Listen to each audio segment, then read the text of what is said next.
talk a little bit about how you got started on spiritual life in general and this particular spiritual path, and talk about whether this was a slow or gradual process, or in your case, was it something that just suddenly grabbed you, and was it, a sudden strong force? So just feel free to talk about this. Well, at the beginning it was very slow. Basically the way I got in touch with the Vedas was through Vastu. And as I explained to everyone, Vastu is basically an art to build houses.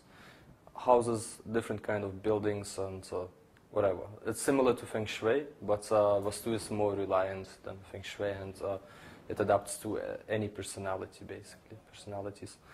Okay, now, after the Vastu aspect, after I implemented some of the Vastu aspects onto the house I was renovating, I felt the energy. I felt it's working. So, and then this was the seed, right? The seed for spiritual. I mean, the seed for retrieving or reading the Vedas or finding out more about the Vedas, because I knew that Vastu came from the Vedas, but I didn't know what the Vedas are about. The only thing I knew, they were like 3,000 up to 5,000 years old at that time, but they're actually much more older than that. So, and then I started to search for the Vedas, and basically the first thing I found was the books of Srila Prabhupada. And the first video, when I Google searched the Vedas, the first video was Srila Prabhupada saying, basically, what is the perfection of life? And he would say the perfection of life is love of Godhead. And this question I had before, even before searching for spirituality. I was just wondering, like, what are we supposed to do here on this planet? And the answer I received was, oh, once you're perfect, you move on. So, yeah, but what is perfection of life? And he would give a clear answer. So since then I started to read the Vedas, and I attended some meditation classes, but they had nothing to do with the Vedas. Even though their guru was from India, he never mentioned the Vedas or talked about Krishna or love of Godhead.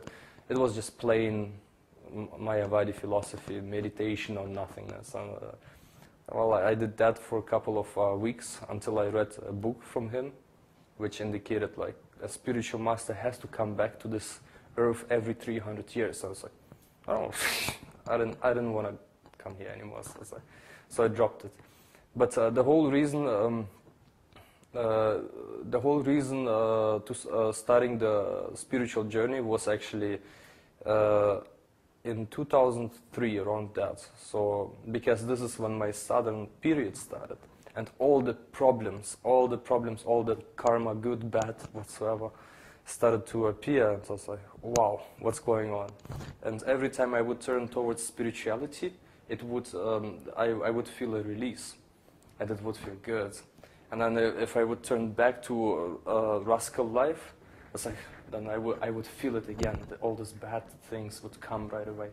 So this is what kept me steady on my path. And I kept on reading the books of Srila Prabhupada, because there was something about it. Even I wouldn't understand it at that time, but there was something about it which got me so interested in. Well, the first thing was love of Godhead. So, who is God? What love of Godhead, and so forth. So, and it took me around 4 years. 4 years to come to such a point to drop everything and just move to the ashram. Just drop everything: family life, money, jobs, whatever, social life. I didn't even. I wasn't. How do you say? I wasn't interested in social life anymore, because I knew what the Regulative 4 principles are and what they mean, and what the whole purpose behind is. So, and this was social life as the regular people have, who became so untasteful. It's like, I'd rather sit and chant, and I feel much better, and I feel well, you can't say bliss, but I feel a higher consciousness. That's what it is about, right? So then degrade myself drinking alcohol or going to a bar, and I would drop that even in my family life. I wouldn't go out. I would just stay at home. My ex-girlfriend, she would go out and she would party up, but I would never like do that. And then we were both on a spiritual path actually, but then things got all in order. We had a perfect material life, which was based on a perfect material family. Like we didn't have any arguments. There were no misunderstandings and so forth. So, but basically the whole situation, because of that, she refused to, you know, to adopt a spiritual life because she got used to it. She was too comfortable. So, but I was still chanting. I was doing my rounds. I was reading, and I was all into it. And this was the whole base of the family. This was my dream actually, not her dream, as it turns out now. Okay. So that's why I had to leave everything behind, because once you taste the higher taste, the higher knowledge, the higher consciousness, once you just get attached to it. You want more. It's undescribable. It's I don't know how to even describe this. It's like once you taste it, it's inside. It's not even outside.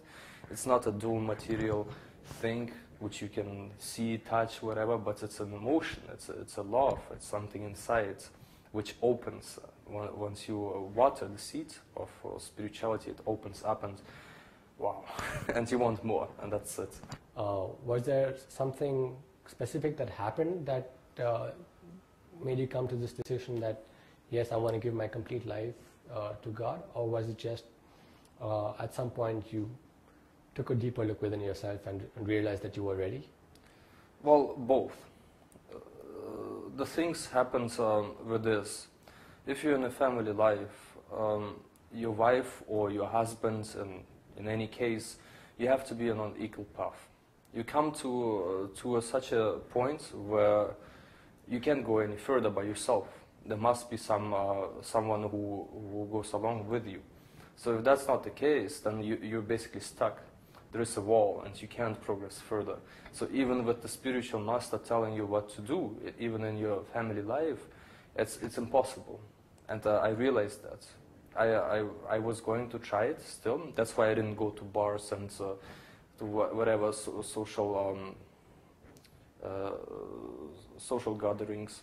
But still, I was not able to progress further because there is a weak link in the family which actually holds you back. And in this case, it was my ex-girlfriend, but she was not ready, basically. And this is what she told me. And as I could see from my experiences, I can't go further. I'm trying, but I can't. But I would like to, because, and then Babaji mentioned, is because the consciousness grows, you become aware of things which are spiritual, automatically your consciousness gets bigger and bigger, and you want basically more, because the spiritual path, again, is very long, it's very big, and there are many varieties. So if you're stuck on one place, if you're satisfied, of course, then you just be there. But with me, I didn't have any satisfaction, I want more. So that was the case. Okay. So it was like both ways. So I felt it, and the situation happens that, you know, the ex-girlfriend, she stopped and she didn't want to go further. And did things change in your life after you made a firm commitment that, yes, I'm going to be 100% on this?